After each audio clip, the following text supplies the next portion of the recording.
السلام علیکم ورحمۃ اللہ وبرکاتہ۔ الحمدللہ نحمدہ ونستعینہ ونستغفرہ ونؤمن بہ ونعوذ باللہ من شرور انفسنا ومن سیئات اعمالنا، من یہد اللہ فلا مضل له ومن یضلل فلا ہادی له، ونشهد ان لا الہ الا اللہ وحدہ لا شریک له، ونشهد ان سیدنا ومولانا محمدا عبدہ ورسولہ۔ فقد قال اللہ تبارک وتعالی فی القرآن المجید والفرقان الحمید، اعوذ باللہ من الشیطان الرجیم، بسم اللہ الرحمن الرحیم۔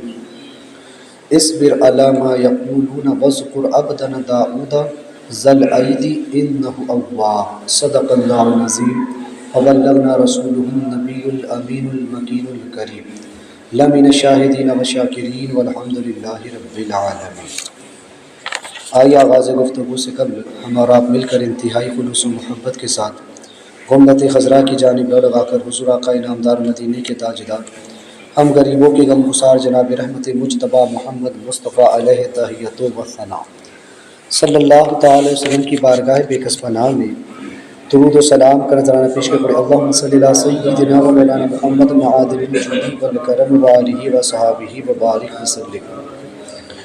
ایک متقلی اللہم صلی اللہ سیدنا مولانا محمد صلاۃ تنجینا بہا من جمیع الاحوال والآفات وتقضی لنا بہا جمیع الحاجات وتطہرنا بہا من جمیع السیئات وترفعنا بإنک الدرجات وتبلغنا الغایات من جمیع الخیرات فی الحیاۃ بعد الممات انک لکل شیء قدیر۔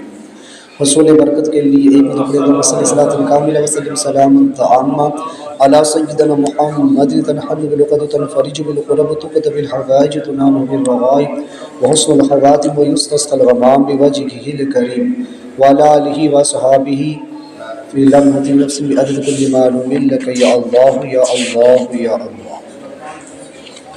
میں نے قرآن مجید و برہان رشید سے جس آیت کریمہ کی تلاوت کی، اللہ تعالیٰ ارشاد فرماتا ہے اصبر علی ما یقولون واذکر عبدنا داؤد ذا الایدی انہ اواب۔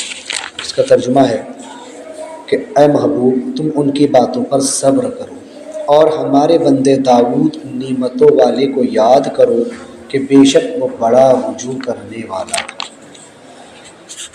اس میں حضرت سیدنا داؤد نبینا علیہ السلام کا ذکر خیر ہے کہ حضرت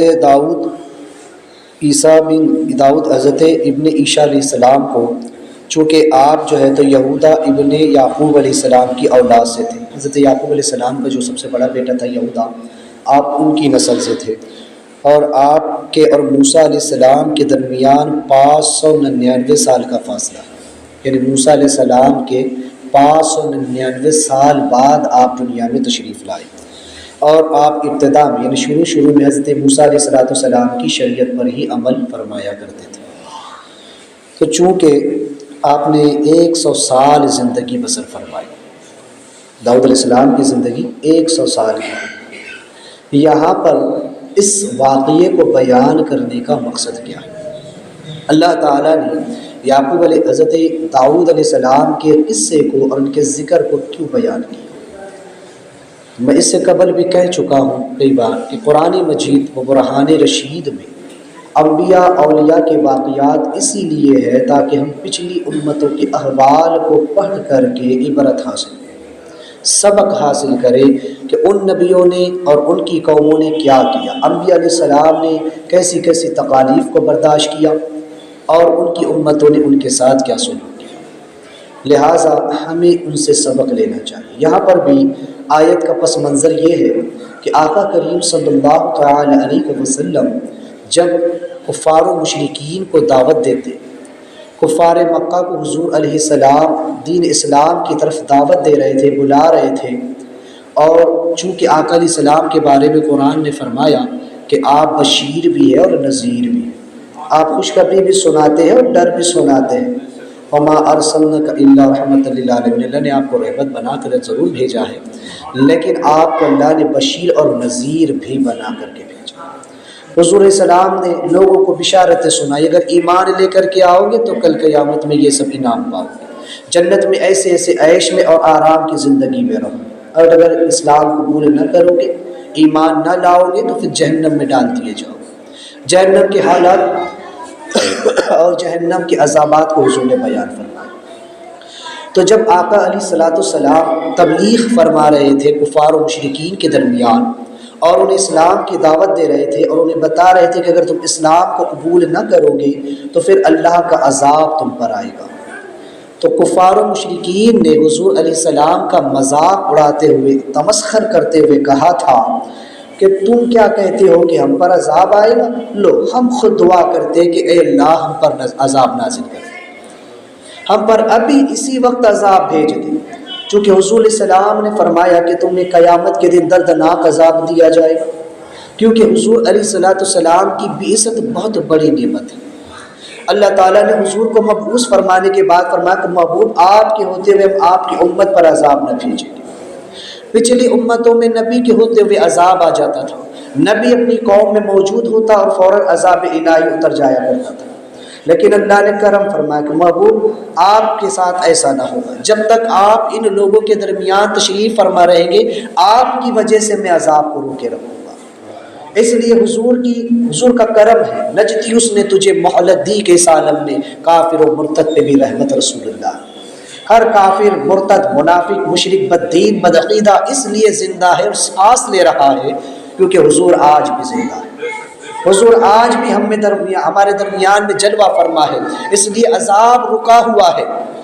تو ان کفار و مشرکین سے یہی کہا گیا کہ تمہیں قیامت کے دن دردناک عذاب دیا جائے گا، ابھی تو عذاب نہیں اترنے والا تھا۔ انہوں نے کہا کہ ہم تو چاہتے کہ ابھی عذاب اتر جائے، کہنے لگے کہ محمد تم ہمیں ڈراتے ہو عذاب سے آخرت کے، ہم خود کرتے کہ اللہ تعالیٰ جو عذاب تو نے قیامت کے دن رکھا ہے وہ حصہ میں آج دنیا ہی میں دیتا۔ تو حضور علیہ السلام کو بڑی تکلیف ہوتی، کفار و مشرکین کے ایسے تمسخرانہ جملے، ایسے مذاق کے جملے سن کر کے حضور کے قلب نازنین کو ٹھیس پہنچتی۔ حالانکہ حضور سے بڑھ کر صابر کون ہوگا؟ حضور سے بڑھ کر صبر کرنے والا کون ہوگا؟ سارے نبیوں نے جتنی تکلیفیں برداشت نہیں کی اتنی تو آقا علیہ السلام نے 63 سالہ زندگی میں برداشت فرمائی۔ حضور سے بڑا صابر کوئی نہیں ہے، لیکن اللہ تعالیٰ اپنے محبوب سے فرماتا اصبر، اے محبوب صبر کیجیے، آپ ان کی باتوں پر غمگین نہ ہوئیے۔ یا صبر سے مراد یہ نہیں ہے کہ حضور علیہ السلام صابر نہیں تھے، مقام عبودیت میں صبر کرنا اور بات، بندے پر مصیبت آئے، پریشانی آئے، اس پر صبر کرنا اور بات ہے، لیکن کوئی اسلام کو گالی دے، کوئی اللہ کو برا بھلا کہے، کوئی اسلام کا مذاق اڑائے، وہاں پر صبر کرنا بڑا مشکل ہوتا ہے۔ آقا علیہ السلام سے اس مقام پر صبر نہیں ہوا، ایسا نہیں ہے۔ سرکار علیہ السلام کے قلب کو بڑی ٹھیس پہنچی کہ یہ اسلام کا مذاق اڑاتے ہیں، قرآن کا، آخرت کا، عذاب کا، اللہ کا مذاق اڑاتے ہیں، تمسخر کرتے ہیں، اللہ کی آیتوں کے ساتھ ٹھٹا کرتے ہیں۔ تو لہٰذا حضور کو بڑی تکلیف پہنچی، تو اللہ نے اپنے محبوب کو تسلی دی، اصبر، محبوب صبر کرے، ان کی باتوں سے آپ رنجیدہ نہ ہو، غمگین نہ ہو۔ یہ جو آج آپ کو کہہ رہے ہیں کہ ہمارے حصے کا عذاب آج ہی اتر جائے، تو آپ ان کی باتوں کو خاطر میں نہ لائیں۔ پچھلی قوموں کو ہم نے جیسے ہلاک و برباد کیا، ان کا انجام بھی دردناک ہونے والا ہے۔ دنیا میں تو یہ اگرچہ بچ بھی جائے، لیکن آخرت میں ان کے لیے بڑا ذلت کا عذاب ہم نے تیار کر رکھا ہے۔ تو محبوب آپ صبر کریں اور یاد کریں۔ اللہ نے آگے جو تو ارشاد فرمایا کہ اس وذکر، اور یاد کیجیے عبدنا، ہمارے بندے داؤد۔ آپ سے پہلے جو ہمارے بندے گزرے ہیں نا، جو انبیاء گزرے ہیں، ان کو بھی آپ دیکھیں، ان کے حالات آپ کے سامنے محبوب، کیونکہ آپ تو جانتے، آپ دیکھتے، ہم نے آپ کو سب سے پہلے پیدا فرمایا، آپ نے ہر نبی کا زمانہ دیکھا ہے، عالم ارواح سے آپ ہر نبی کے زمانے کو دیکھتے رہے ہیں کہ انبیاء علیہ السلام کے ساتھ کیا کیا حالات ہوتے رہے، انبیاء کو کتنی تکلیفوں کا سامنا کرنا پڑا۔ یہاں اللہ تعالیٰ نے حضرت داؤد علیہ السلام کا قصہ بیان فرمایا۔ محبوب داؤد علیہ السلام کو یاد کیجیے کہ داؤد علیہ السلام کا زمانہ یاد کیجیے کہ جب آپ بھی اپنی قوم کو تبلیغ فرماتے، دعوت دیتے، تو قوم آپ کے ساتھ کیا سلوک کرتی تھی، لیکن آپ نے کیسے صبر کیا، آپ نے کس طریقے سے اس معاملے میں جو ہے تو استقامت دکھائی، تو محبوب تاکہ آپ کو تسلی ہو سکے۔ اللہ تعالیٰ نے فرمایا کہ ذل ایدی، بڑی قوت والے، حضرت داؤد علیہ السلام کی ایک بڑی خاص صفت اللہ نے بیان فرمائی، بڑی اچھی صفت، ذل ایدی، ایک لغوی معنی ہے اس کا، بہت زیادہ ہاتھوں والا۔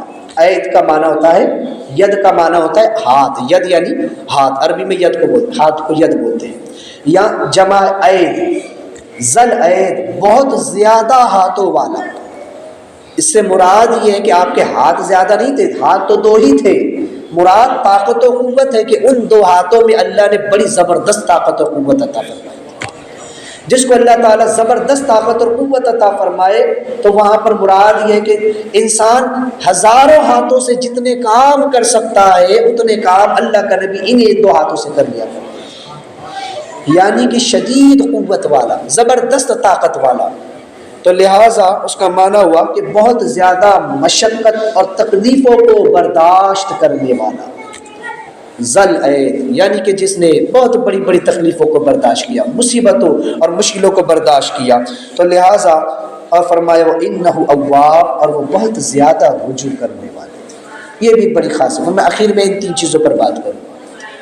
تو لہٰذا چونکہ آپ اللہ تعالیٰ کو راضی رکھنے کے لیے ہر کام کیا کرتے تھے، تو چونکہ ایک مثال یہاں پہ پہلے دو چیز سمجھ لے کہ ذل عید یعنی کہ بہت زیادہ طاقت. یہاں پہ علماء نے دو باتیں مراد کی.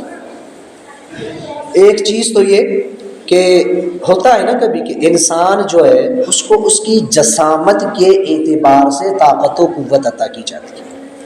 جو انسان بہت زیادہ لہیم شہیم ہوگا، موٹا تازہ ہوگا، اونچا پورا ہوگا، اس میں طاقت بھی اتنی زیادہ ہوگی. جو انسان دبلا پتلا ہوگا، کمزور ہوگا، اس میں طاقت بھی کم ہوگی.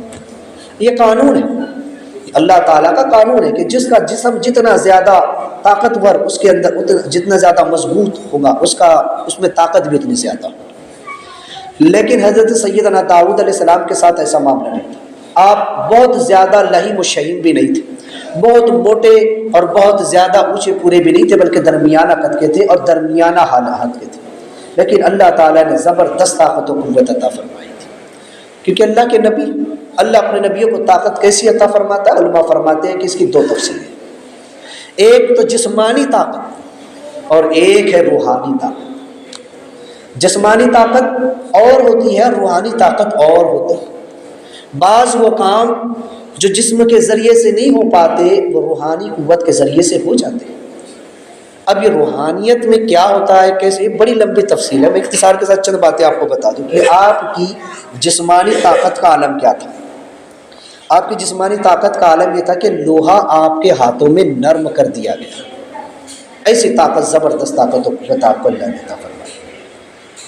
اس کا مختصر سا واقعہ یوں ہے کہ جب حضرت سیدنا داؤد علیہ السلام بنی اسرائیل کے بادشاہ بنے تو بادشاہ بننے کے بعد آپ کا طریقہ کار یہ تھا کہ آپ روزانہ رات میں بھیس بدل کر کے معائنہ کرنے کے لیے نکل جایا کرتے، اور جو بھی شخص ملتا اس سے پوچھتے کہ بتاؤ داؤد کیسا ہے، داؤد کے بارے میں تمہارا کیا خیال ہے، تاکہ لوگوں کے ذریعے سے خود اپنے حالات کا پتہ چلے، تاکہ پتہ چلے کہ مجھ سے کہا کیا غلطی ہو رہی، کہ ایسا تو نہیں کہ میں کہیں پر کمی کر رہا ہوں، کہیں میری توجہ نہ پہنچ رہی ہو، تو اگلا انسان مجھ کو اس سے آگاہ کر دے. اس مقصد کے تحت آپ جو ہے تو لوگوں سے پوچھا کرتے تھے کہ بتاؤ داؤد کا کیا حال ہے، کہ داؤد کا انصاف صحیح ہے، کہ داؤد کی حکومت میں، داؤد کی سلطنت میں معاملات صحیح چل رہے ہیں. تو لوگوں سے پوچھا کرتے تھے. ایک دن اللہ تعالیٰ نے ایک فرشتے کو انسان کی شکل میں آپ کی طرف بھیجا. وہ فرشتہ انسانی شکل میں آپ کے پاس آیا. آپ نے اس سے پوچھا کہ داؤد کے بارے میں تمہارا کیا خیال ہے. تو فرشتے نے بڑی تعریف کی کہ اللہ کے نبی ہے، یہ ہے، وہ ہے، بڑی تعریف کی. لیکن کہا بس ایک بات ان کے اندر ہے، کاش کہ وہ بات اگر ان کے اندر نہ ہوتی تو ان کے فضائل کی بڑی اعلیٰ شان ہوتی، بڑی اعلیٰ شان کے مالک ہوتے. کہنے لگے کیا بات ہے؟ کہنے لگے کہ وہ بیت المال سے وظیفہ کھاتے، بیت المال سے وظیفہ لیتے ہیں اور اس سے اپنا گزر بسر کرتے. کاش وہ اپنے ہاتھوں کی کمائی سے کھاتے تو ان کی شان کچھ اور ہوتی، ان کا مقام اور ان کے فضائل کچھ اور ہوتے. اب دیکھیے بظاہر شرعاً اس میں کوئی اعتراض نہیں تھا، کیونکہ آپ بادشاہ ہیں، آپ مختار ہیں، مالک ہے، جو چاہے کرے. اور پھر آپ جو اتنا بڑا منصب سنبھالے ہوئے ہیں اس کے اعتبار سے آپ نے اپنی جو روزی تھی وہ خزانے سے، بیت المال سے مقرر کر رکھی تھی کہ تھوڑا بہت میں لے لوں تاکہ میرا گھر بار بھی چلتا رہے. تو اس اعتبار سے اس میں کوئی حرج نہیں تھا، شرعاً کوئی گناہ نہیں تھا، کوئی بری بات معیوب بات بھی نہیں تھی، لیکن نبی کے شایع نشان نہ تھے کہ نبی بیت المال سے کھائے، تو کہنے لگے کاش کہ وہ اپنے ہاتھوں کی کمائی سے کھاتے۔ دیکھو آج اپنے ہاتھوں کی کمائی سے کھانا کتنی فضیلت کی بات ہے۔ لوگ دوسروں پر نربھر ہوتے ہیں، وہ فلاں کمائے گا اور وہ کر رہا ہے نا تو ہم بس آرام سے بیٹھ کر کے کھائیں گے، باپ دادا کی کمائی ہے ہم آرام سے کھائیں گے۔ نہیں، اپنی محنت کرو، اپنی محنت سے انسان کمائے۔ وہ چل کے آقا علیہ الصلوۃ والسلام کی بارگاہ میں ایک صحابی آئے، ان کے ہاتھوں میں جو ہے تو بڑے چھالے وغیرہ پڑ چکے تھے، کہنے لگے کہ کیا بات ہے؟ تو کہنے لگے رسول اللہ لکڑیاں چھیلتے چھیلتے میرے ہاتھوں کی یہ حالت ہوگی۔ سرکار علیہ الصلوۃ والسلام نے ان کے ہاتھوں کو بوسہ دیا، کہا یہ محنت ہے تمہاری، کہ محنت کی روزی تم کماتے ہو، حلال رزق تم کماتے ہو، اس کے لیے مشقت کرتے ہو، محنت کرتے ہو، اپنے اہل و عیال کا پیٹ بھرتے ہو، یہ بھی ایک بہت بڑی بات ہے۔ تو اپنے ہاتھوں سے اپنی روزی کما کر کھانا یہ بڑی ہی افضل ترین بات ہے۔ تو کہنے لگا فرشتہ کہ کاش کہ وہ اپنے ہاتھوں کی کمائی کھاتے۔ آپ کو یہ بات بڑی لگی، فوراً پلٹ کر کے آئے، مصلی بچھایا اللہ کے حضور اور کھڑے ہو گئے نماز کے۔ پھر رو کے دعا کی کہ مولا مجھے ہنر عطا فرما، لوہے مجھے زر بنانے کا ہنر عطا فرما، اور لوہے کو میرے ہاتھ میں نرم فرما دے، میرے لیے ہنر آسان فرما دے۔ زر کسے کہتے ہیں؟ زرہ بولتے ہیں کہ جب پہلے زمانے میں جنگیں لڑی جاتی تھی تو اس وقت تلوار اور اس کی جنگ ہوتی تھی، بھالے نیزے وغیرہ۔ یہ تو اب ایٹم بم کا زمانہ، بندوقوں کا زمانہ آیا، تو پہلے جو جنگیں لڑی جاتی تھی تلواروں سے جنگیں لڑی جاتی تھی، تو اگلے کے وار کو روکنے کے لیے ایک ڈھال ہوتی تھی، اس ڈھال کو کہتے تھے زر، جو لوہے کی بنتی تھی، تاکہ اس کے اوپر اگر اگلا تم پہ تلوار مار رہا ہے تو وہ زر کو آگے کر دیتا تاکہ اس کے اوپر وہ لگتا تھا، انسان محفوظ رہتا تھا۔ تو وہ ڈھال تھی، سپر اسے کہتے ہیں، جو کہ لوہے کی بنی ہوتی تھی۔ تو حضرت داؤد علیہ السلام نے کہا کہ اللہ مجھے زرہ بنانے کا علم عطا فرما اور اس کام کو میرے لیے آسان فرما دے۔ اللہ تبارک و تعالیٰ نے آپ کو زرہ بنانے کا علم عطا فرمایا کہ زرہ کیسی بنائی جائے، معتدل حالت میں کیسی بنائی، نہ آپ بہت بڑی بناتے تھے نہ بہت چھوٹی بناتے تھے، بالکل درمیانہ انداز میں آپ بناتے تھے، اور جو کیل اس کے اندر لگاتے تھے وہ بھی بڑی احتیاط کے ساتھ، بڑی ہی جو تو وقفے کے ساتھ آپ لگاتے تھے۔ لہٰذا لوہے کو اللہ نے آپ کے ہاتھ میں ایسا نرم کر دیا کہ لوہے کو جیسے چاہتے آپ موڑ دیتے تھے، ایسی طاقت اللہ نے عطا فرمائی۔ آج آپ دیکھیں کسی لوہار کی دکان پہ جا کر، جب لوہار لوہے کو آکار دینا چاہتا ہے، کوئی شکل دینا چاہتا ہے، اس کو کچھ بنانا چاہتا ہے، لوہے کی کوئی چیز بنانا چاہتا ہے، تو پہلے اسے آگ میں تپاتا ہے، پھر اس پر ہتھوڑے مارتا ہے، تب جا کر کے لوہا نرم ہوتا ہے، پھر اس کو وہ شکل دیتا ہے، پھر اس سے کوئی چیز بنتی ہے، بڑی محنت کرنا پڑتی ہے۔ اللہ نے اپنے نبی کو طاقت ایسی عطا فرمائی کہ لوہا جو سب سے مضبوط ترین چیز ہے، آپ جیسے چاہتے لوہے کو موڑ دیا کرتے، پل بھر۔ جیسے ہمارے لیے کوئی عام سی چیز ہو، کوئی ہلکی پھلکی سی لکڑی ہو جس کو ہم آسانی سے مروڑ دے، توڑ دے، حضرت داؤد علیہ السلام آسانی کے ساتھ لوہے کو موڑ دیا کرتے، ایسی طاقت اللہ نے عطا فرمائی۔ اور پھر آپ نے روزانہ ایک زر بناتے، روزانہ ایک زرہ بناتے، اور وہ جو ہے تو 1000 4000 یا 6000 تک بھی بکا کرتی تھی۔ 360 زرے آپ نے بنائی، اور اتنی روزی آپ نے کما لی کہ اپنے اہل و عیال کا پیٹ بھرنے کے علاوہ آپ غریبوں کی مدد بھی فرمایا کرتے، اپنی کمائی سے، اپنی حلال کمائی سے جو آپ کما رہے تھے، اس سے آپ نے غریب، یتیم، مسکین لوگوں کی مدد کرنا بھی شروع، لوگوں کا خیال کرنا شروع فرمایا۔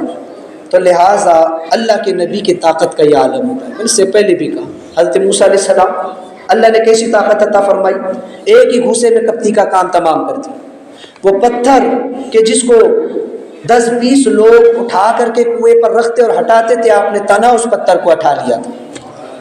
اللہ نے اسی طاقت موسیٰ علیہ السلام کو عطا فرمائی۔ اللہ کے رسول صلی اللہ علیہ وسلم کی طاقت کا عالم کیا ہے؟ حضور فرماتے کہ اللہ نے مجھے 40 آدمیوں کی طاقت عطا فرمائی۔ اگر 40 آدمیوں سے 40 انبیاء مراد لیے جائے تو پھر نبی کی طاقت کا اندازہ کون لگا سکتا ہے؟ تو بہرحال بتانے کا مقصد یہ ہے کہ اللہ تعالیٰ اپنے محبوب بندوں کو طاقت و قوت کیسی عطا فرماتا ہے۔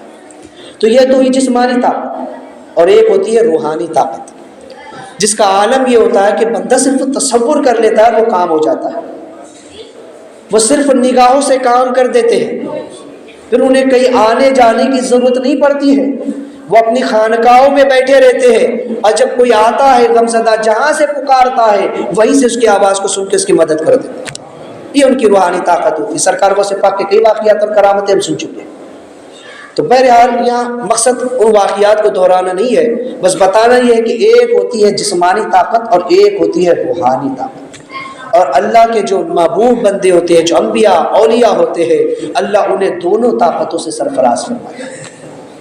تو حضرت داؤد علیہ السلام کی جو ہے تو چونکہ آپ کو اللہ تعالیٰ نے ایسی زبردست طاقت اور قوت عطا فرمائی تھی، اور آپ کا معاملہ یہ تھا کہ آپ نے جالوت کے ساتھ جب جنگ کی، یہاں پہ قرآن نے ذل عید جو کہا نا ایسے ہی نہیں کہا، کیونکہ جب آپ جہاد پر نکلتے تھے تو پھر دشمن سے اخیر وقت تک آپ لڑتے رہتے تھے، اپنی جان کی پرواہ کیے بغیر آپ اخیر وقت تک پوری طاقت اور قوت کے ساتھ لڑتے تھے۔ وہاں سے پلٹ کر بھاگنا، لوٹ کر آنے کا خیال تک آپ کے دل میں نہیں آتا تھا، اپنی جان بچانے کا خیال تک آپ کے دل میں نہیں آتا تھا، بلکہ آپ نے جب جالوت کے ساتھ جو ہے تو اس کے لشکر کے ساتھ جب جنگ کی تو صرف 3 پتھر مار کر کے آپ نے اس کو جتوفی نار سقر فرما دیا، 3 ہی پتھروں کے اندر اس کا کام تمام کر دیا۔ یہ ان کی طاقت کا عالم ہے۔ تو بہرحال یہ کہ ایک طاقت ان کی یہ کہ وہ گناہوں سے بچتے تھے اور نیکیوں پر اس قدر استقامت کہ آپ روزہ جو رکھتے تھے ایک دن آڑے کا روزہ رکھتے تھے، ایک دن روزہ رکھتے ایک دن چھوڑ دیتے۔ یہ بڑا مشکل امر ہوتا ہے، بڑا مشکل کام ہوتا ہے کہ ایک دن بندہ روزہ رکھے اور دوسرے دن روزہ نہ رکھے۔ نفس کو ایک دن قید میں رکھنا اور ایک دن آزاد کرنا ایسا ہی ہے جیسے بچے کو ایک دن دودھ پلانا اور ایک دن دودھ نہ پلانا۔ آپ دیکھیں چھوٹے بچے کو، اگر بچے کو ماں ایک دن دودھ پلائے اور ایک دن دودھ نہ پلائے تو بچے کی حالت کیا ہوتی ہے؟ نفس انسان کا بچے کی طرح ہوتا ہے، ہر چیز کی خواہش کرتا ہے، یہ بھی کھا لوں، یہ بھی کر لوں، وہ بھی کر لوں، لیکن اپنے نفس کو روک کر کے رکھنا، اپنے نفس کو ایک دن قید میں رکھنا اور ایک دن اسے آزاد چھوڑنا، یہ بڑا مشکل مرحلہ ہوتا ہے۔ آپ ایسے سخت روزے رکھا کرتے تھے، اور رات کا قیام، رات بھر آپ نفل عبادت کیا کرتے تھے، بلکہ عالم یہ تھا کہ بعض تفاصیل میں کہ آدھی رات آرام فرماتے اور تہائی رات عبادت میں گزارتے، اور پھر چھٹے حصے میں نیند فرما کر پھر عبادت کے لیے کھڑے ہو جایا کرتے تھے۔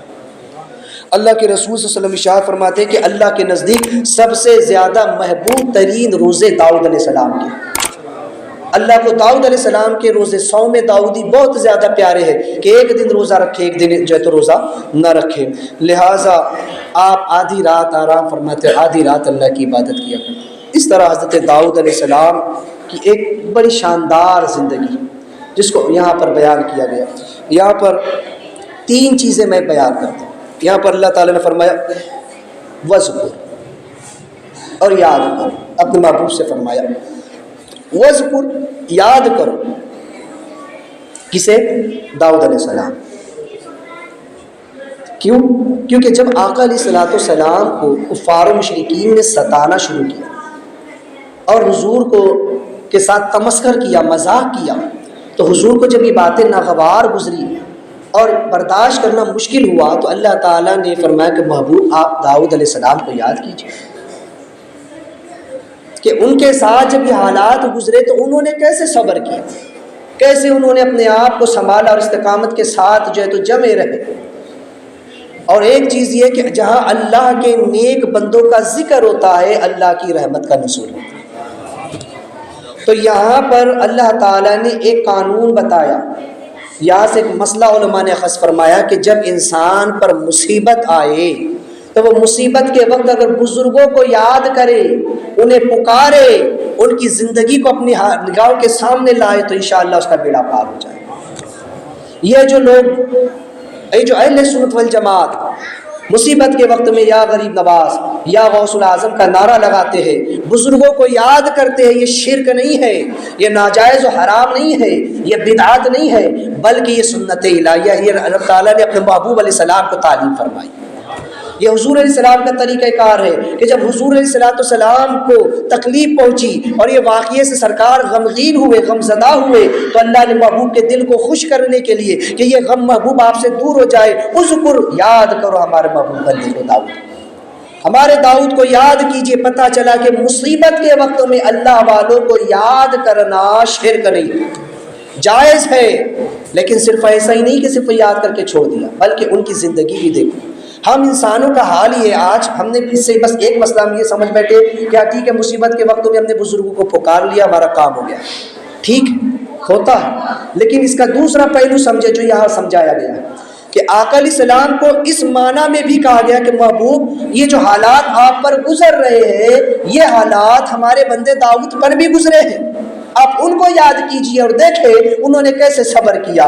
تو ہم جو بزرگوں کو یاد کرتے جب ہم پر مصیبت آئے تو ہم اپنے بزرگوں کو دیکھیں کہ ہمارے بزرگوں کے ساتھ بھی تو یہ حالات گزرے، زندگی کی ان راہوں سے وہ بھی تو گزرے ہیں، کبھی انہوں نے بھی تو فاقے کیے ہیں، کبھی ان کی زندگی میں بھی تو مشکلیں آئی ہیں، پریشانیاں آئی ہیں، ستانے والے آئے ہیں، دکھ دینے والے آئے ہیں، ظلم کرنے والے آئے ہیں، لیکن بزرگوں نے کیسے صبر کیا، بزرگوں نے کیا عمل کر کے ہم کو دکھایا، ہم اس پر نظر دیں، اس طریقے سے بزرگوں کو یاد کریں۔ دیکھیں کہ غریب نواز کی زندگی کیسی گزری ہے، غریب نواز نے کس طریقے سے دشمنوں کے بیچ رہ کر ان کی ایذا رسانی کو برداشت کیا لیکن اسلام کے علم کو بلند کیا، کس طریقے سے سرکار غوث پاک رضی اللہ تعالیٰ کو ستایا گیا، آپ کو تکلیفیں دی گئی۔ حضور نبی کریم صلی اللہ علیہ وسلم کی زندگی کو دیکھے کہ سرکار اسلام کو کس قدر ستایا گیا، کتنی تکلیفیں دی گئی، صحابہ کو پتھر مارے گئے، ستایا گیا، در بدر کیا گیا، شہر سے باہر نکالا گیا، لیکن انہوں نے کیسے صبر کیا۔ تو اپنے بزرگوں اور اپنے اسلاف کی تاریخ کو یاد رکھیں، اذکر، انہیں یاد کریں، یہ مطلب ہوتا ہے۔ صرف یہی نہیں کہ بس یا غوث المدد کا نعرہ لگا دیے اور خاموش بیٹھ گئے، نہیں، ان کی زندگی بھی دیکھو، تھوڑا صبر کرنا بھی سیکھو۔ ہم نے صبر نہیں سیکھا ہے، ہم تو سوچتے ہیں کہ بس مصیبت آئی اور غوث پاک ابھی کے بھی ختم کریں۔ ارے غوث پاک پر بھی مصیبت آئی ہے لیکن غوث پاک نے صبر کیا، مصیبت ہمارے اسلاف پر بھی آئی ہے۔ مصیبت کا آنا یہ بھی ایک طرح کی نعمت ہے کہ بندے کا امتحان ہوتا ہے، اور جب بندہ صبر کرتا ہے تو اللہ بلند مقام عطا فرماتا ہے۔ اللہ خود فرماتا ہے کہ ان لوگوں کو خوشخبری دے دو جو ہماری طرف سے آنے والی مصیبتوں پر صبر کرتے ہیں، ان صبر کرنے والوں کو، صابرین کو خوشخبری ہو۔ انسان کو بیماری آئے، پریشانی آئے، حالات کیسے ہی آ جائے لیکن انسان صبر کرے، تو آج ہمارے اندر صبر نہیں رہا۔ یہ چیزیں سبق ہم یہاں سے لیں۔ اللہ نے فرمایا اذکر، محبوب یاد کرو ہمارے بندے داؤد، اس نے بھی تو صبر کیا، ان کے ساتھ بھی تو حالات آئے۔ یا دوسری چیز ہے عبدنا، ہمارے بندے، یہ بڑی خاص بات ہے، عبدنا، ہمارے بندے کو اللہ نے فرمایا۔ اب ہوتا ہے کہ بندہ کیا ہوتا ہے، اللہ نے فرمایا میرا بندہ، بندے کا لغوی معنی ہوتا ہے غلام، خادم، نوکر، اور ایک معنی ہوتا ہے عابد، عبادت کرنے والا۔ تو چونکہ حضرت داؤد علیہ السلام کو اللہ نے عبدنا فرمایا، ہمارا بندہ، حضور علیہ السلام کے لیے بھی قرآن نے کہا فَأَوْحَى إِلَىٰ عَبْدِهِ مَا أَوْحَى، کہ پھر وہی فرمائی اپنے بندے کو جو وہی فرمائی۔ اللہ نے حضور کو بھی اپنا بندہ فرمایا، اور اولیاء اللہ کو بھی اللہ نے اپنا بندہ فرمایا۔ تو عباد الرحمن الذین یمشون علی الارض ہونا وخاطبہم الجاہلون قالوا سلاما، کہ رحمان کے وہ بندے کہ زمین پر آہستہ چلتے، اور جب جاہلوں سے مخاطب ہوتے ہیں تو کہتے ہیں بس سلام، وہاں سے آگے گزر جاتے ہیں۔ تو اللہ نے نیک بندوں کی صفت کو بیان کیا، جن کو اللہ نے اپنا بندہ کہا، اللہ نے ان کی شان بیان کی کہ میرے بندے وہ ہیں جو زمین پر آہستہ چلتے، اکڑ کر نہیں چلتے۔ اور جب جاہلوں سے ان کا مقابلہ ہوتا ہے، جب جاہل ان سے لڑنے آتے ہیں تو وہ کہتے ہیں السلام، اور آگے نکل جاتے ہیں، بحث نہیں کرتے، جاہلوں سے الجھتے نہیں، ان کو جواب نہیں دیتے بلکہ نکل جاتے۔ کون بحث کرے؟ ایسا جاہل سے بحث کرنا ایسا جیسے کیچڑ میں پتھر مارنا، آپ کیچڑ میں پتھر ماروں گے تو چھینٹے اڑ کر آپ ہی کے اوپر آئیں گے۔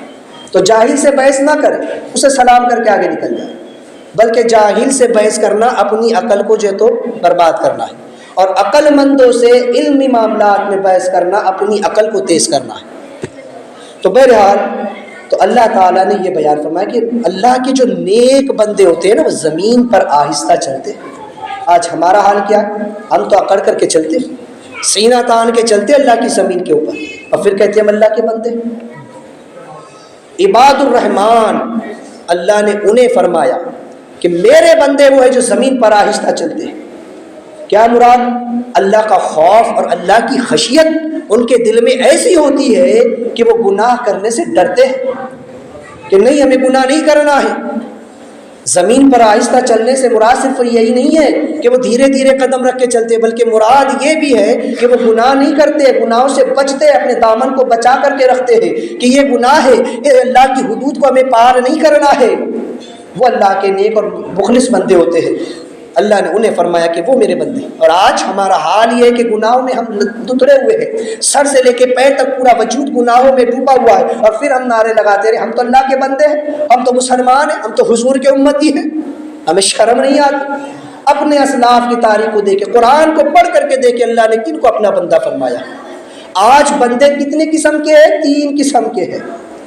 ایک وہ ہے جو عباد الرحمان ہے، اللہ کے بندے ہیں۔ وہ کون ہے؟ وہ اولیاء اللہ ہیں۔ وہ لوگ ہیں، وہ بندے ہیں جن کی راتیں مصلوں پر گزر جاتی ہیں، جن کے دن روزوں کے ساتھ اور اللہ تعالیٰ کی بندگی کے ساتھ گزرتے ہیں، جن کا لوگوں کے ساتھ حسن سلوک کا معاملہ ہوتا ہے، جن کی ذات سے لوگوں کو تکلیف نہیں پہنچتی ہے، وہ ہر ایک کا خیال کرتے ہیں، وہ عباد الرحمان ہے، وہ اللہ کے بندے ہیں، وہ نیک بندے ہیں جنہیں اللہ نے اپنا بندہ فرمایا۔ اور دوسرے کون ہیں؟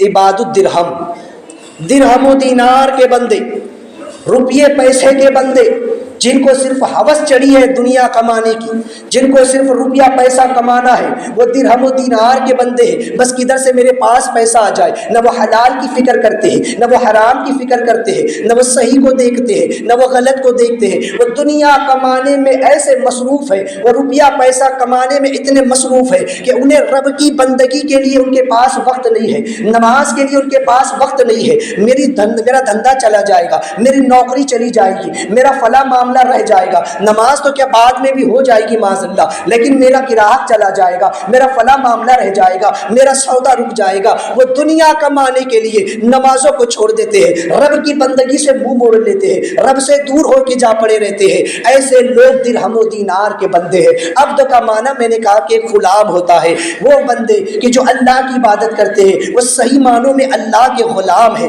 جو غلام ہوتا ہے وہ کسی بات کی اجرت نہیں چاہتا، بلکہ وہ کہتا ہے آقا بس حکم کرے میں کام بجا لاؤں گا۔ رب کا حکم ہے نماز پڑھے، روزہ رکھے، زکوٰۃ دے، حج کرے، لوگوں کے ساتھ اس نے معاملہ رکھے۔ وہ اللہ کے نیک بندے اسی پر عمل کرتے ہیں، انہیں کسی چیز کی لالچ نہیں ہے، انہیں جنت کی لالچ نہیں ہے، انہیں ثواب کی لالچ نہیں ہے۔ وہ کہتے ہیں ہم اللہ کے بندے اس کے غلام ہیں، اس نے حکم دیا ہم کر رہے ہیں۔ اور یہ جو درہم و دینار کے بندے ہیں یہ پیسے کے غلام ہیں، یہ پیسے کے بندے بنے ہوئے ہیں۔ بس پیسہ کدھر سے آ جائے، پیسے کے لیے نماز چھوڑ دیں گے، پیسے کے لیے روزہ چھوڑ دیں گے، میرا ملہ کٹنے والا ہے مجھے جانا ہے، آج میں روزہ نہیں رکھ سکتا، اللہ اکبر کبیرہ۔ یہ حالات ہمارے ہو چکے ہیں، انسان درہم و دینار کا بندہ بن چکا ہے۔ اور تیسرے عباد الشیطان، معاذ اللہ، یہ وہ ہے جو شیطان کے غلام ہے کہ شیطان ان سے جو چاہتا ہے وہ گناہ کرواتا ہے۔ یہ وہ بدترین قسم کے لوگ ہیں کہ رزق اللہ کا کھاتے ہیں، اللہ کی زمین پر رہتے ہیں، اس کی دی ہوئی سانسوں سے جی رہے ہیں، اس کی دی ہوئی دھڑکنوں سے ان کے دل دھڑک رہے ہیں۔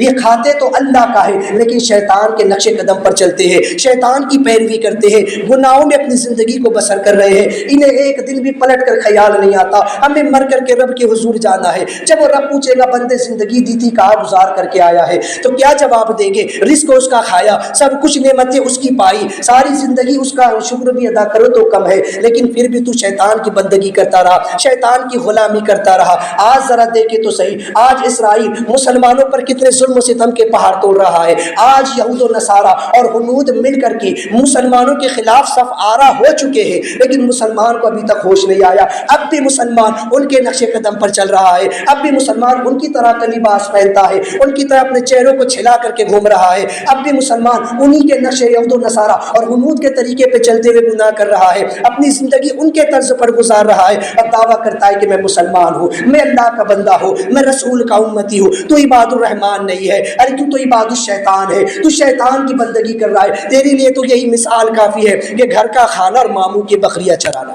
تو تو روزی رب کی کھاتا ہے، رزق رب کا کھاتا ہے، اور غلامی شیطان کی کرتا ہے، بندگی یہود و نصارہ کی کرتا ہے، تو کیسا بندہ ہے؟ تو اپنے آپ کو شرم نہیں آتی کہ مسلمان کہتا ہے؟ ارے جب مر کر کے قبر میں جائے گا تو پہلا سوال تو سے یہی تو پوچھا جائے گا۔ بھول گئے قبر کا پہلا سوال؟ جب فرشتے پوچھیں گے من ربک، تیرا رب کون ہے، کیا جواب دو گے؟ ربی اللہ، میرا رب اللہ ہے۔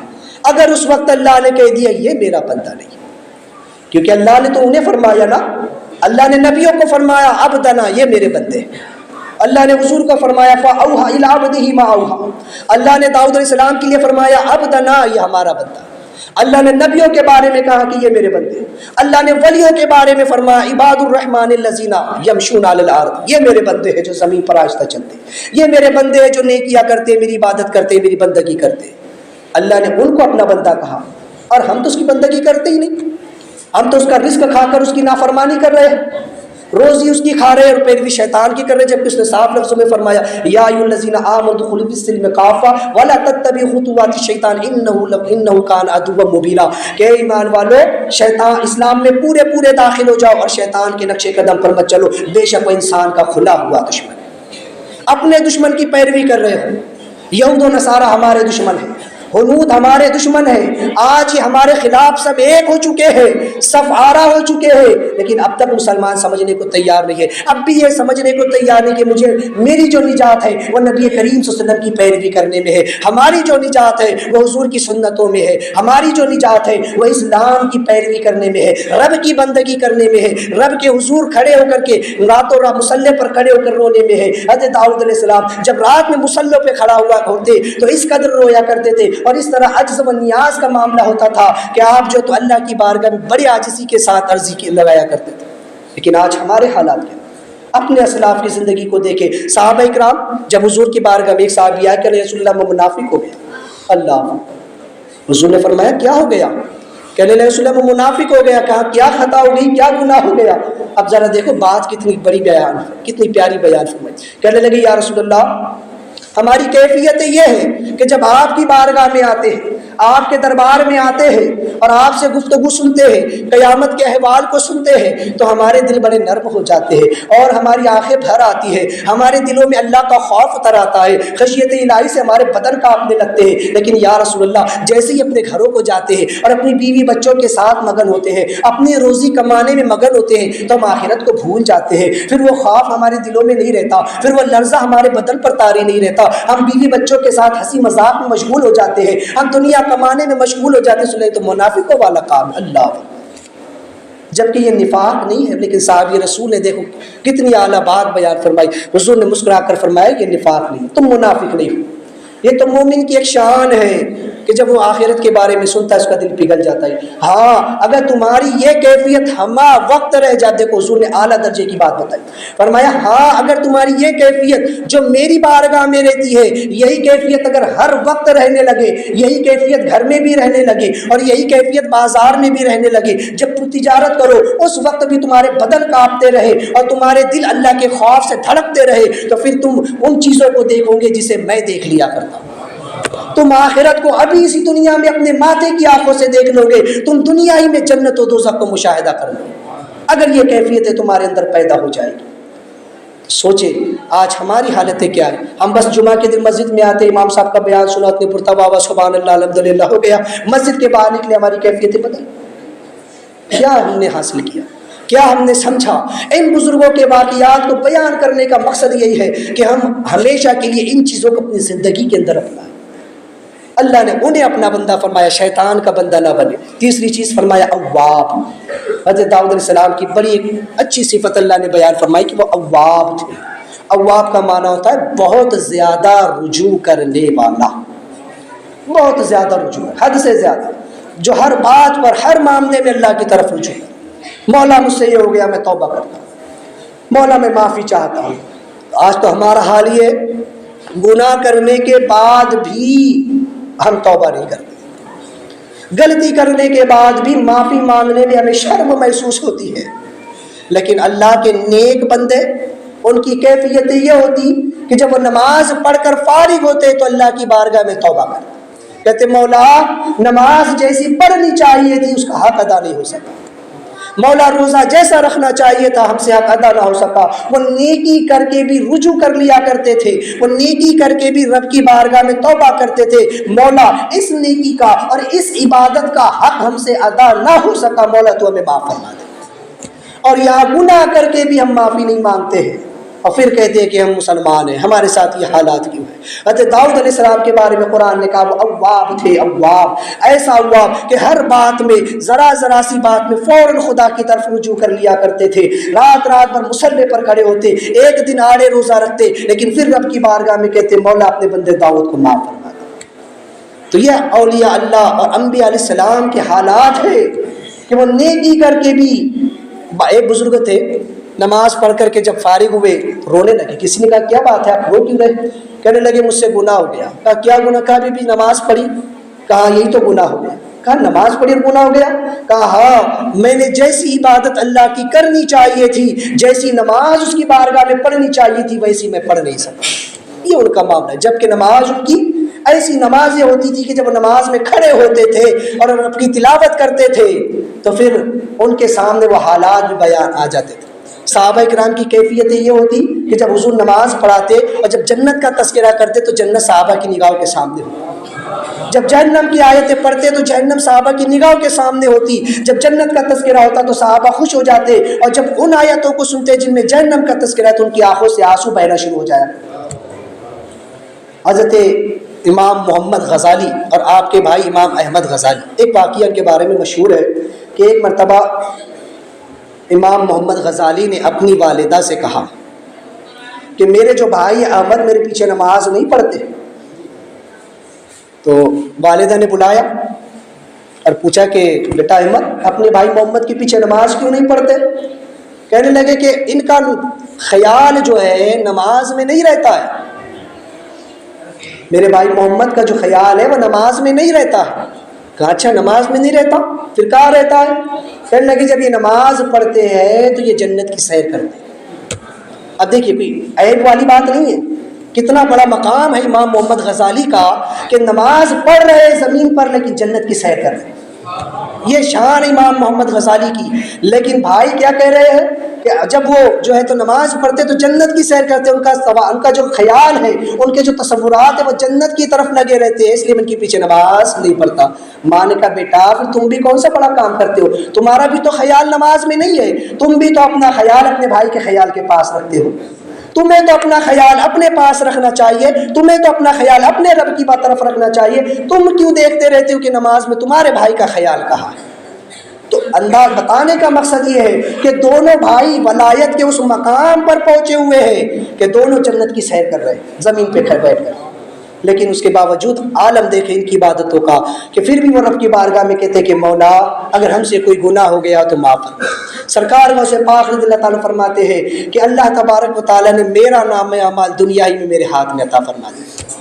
فرماتے ہیں کہ اللہ تبارک و تعالیٰ نے مجھ کو وہ مقام عطا فرمایا کہ آپ نے ممبر بغداد کے سرزمین سے ممبر رسول سے اعلان فرمایا قدمی حاضی علی رقبت کل ولی اللہ، کہ ہر ولی میرے زیر قدم، تمام ولیوں کی گردن پر میرا قدم ہے۔ وہ مقام اللہ نے عطا فرمایا۔ فرماتے ہیں کہ اللہ نے مجھ کو وہ مقام عطا فرمایا کہ ولیوں میں کسی کو نہیں، جو تقدیر کوئی نہیں بدل سکتا وہ میں بدل دیتا ہوں۔ یہ شان غوث اعظم کی ہے، لوگوں کی تقدیریں بدل دیتے ہیں، لیکن اس کے باوجود کعبے کے غلاف کو پکڑ کے کہتے کہ مولا اپنے بندے عبد القادر کو معاف کر دے، اگر تو اسے معاف کر دے تو تیرا کرم ہے، اور اگر تو معاف نہ کرے تو کل قیامت کے دن عبد القادر کو اندھا کر کے اٹھانا اللہ۔ یہ وہ کہہ رہے ہیں غوث پاک رضی اللہ تعالیٰ۔ اب سوچے کہ جن کے مقام ایسے ہیں ان کا رب کی بارگاہ میں عاجزی کا عالم کیا ہے، اور ایک ہم ہے کہ رات دن گناہوں میں بسر کر رہے ہیں لیکن توبہ نہیں کرتے، رب کے حضور آ کر نہیں جھکتے، ہم اب بھی شیطان کے بندے بنے ہوئے ہیں، رحمان کے بندے بنے، پانچوں وقت آ کر اس کی بارگاہ میں جھکے اور اپنی غلامی کا ثبوت دے کہ ہم عباد الرحمان ہیں۔ تو اللہ تبارک و تعالیٰ کی بارگاہ میں دعا کہ مولا کریم ہم تمام کو عمل خیر کی توفیق عطا فرمائے۔ حضرات چونکہ نماز کے مسائل کا بھی سلسلہ شروع تھا اور کافی دنوں سے رکا ہوا تھا، آج بھی نماز کے 3 مسائل سماعت کر۔ نماز فجر سے متعلق کہ مردوں کے لیے فجر کی نماز میں جو ہے تو اول وقت کی بجائے تاخیر کر کے پڑھنا مستحب ہے، یعنی جب کہ اسفار ہو جائے، اجالا پھیل جائے، اس وقت فجر کی نماز پڑھنا مستحب ہے۔ اگر کسی نے اگلس میں بھی پڑھ لی، اول وقت میں پڑھ لی، نماز ہو جائے گی، لیکن مستحب زیادہ ثواب اس پر ہے کہ اس وقت پڑھے جب کہ جو ہے تو زمین اتنی روشن ہو جائے کہ انسان ایک دوسرے کو پہچان لے، اتنا اجالا ہو جائے۔ اللہ کے رسول السلام فرماتے ہیں کہ جو شخص جو ہے تو نماز فجر کو اجالے میں پڑھے گا اس کے لیے عظیم ثواب ہے۔ اور ایک روایت میں ہے کہ میری امت جو ہے ہمیشہ دین فطرت پر رہے گی جب تک وہ نماز فجر کو اجالے میں پڑھے گی۔ اور عورتوں کے لیے حکم یہ ہے کہ عورتیں نماز فجر اغلس میں یعنی اندھیرے میں پڑھیں، جلدی پڑھ لیں مردوں سے پہلے۔ باقی دیگر نمازوں میں بہتر یہ ہے کہ عورتیں مردوں کی جماعت ہونے کا انتظار کریں، جب مرد نماز سے فارغ ہو جائے اس کے بعد پھر عورتیں گھروں میں اپنی نماز ادا کریں۔ لہٰذا ان مسائل کو ذہن میں رکھیں، عورتوں کو بھی سمجھائیں، ان پر عمل کرے۔ اللہ تبارک و تعالیٰ تمام کو عمل خیر کی توفیق عطا فرمائے۔ دوران گفتگو کوئی غلطی ہو توبہ کرتا ہوں، استغفر اللہ ربی من کل ذنب و اتوب الیہ لا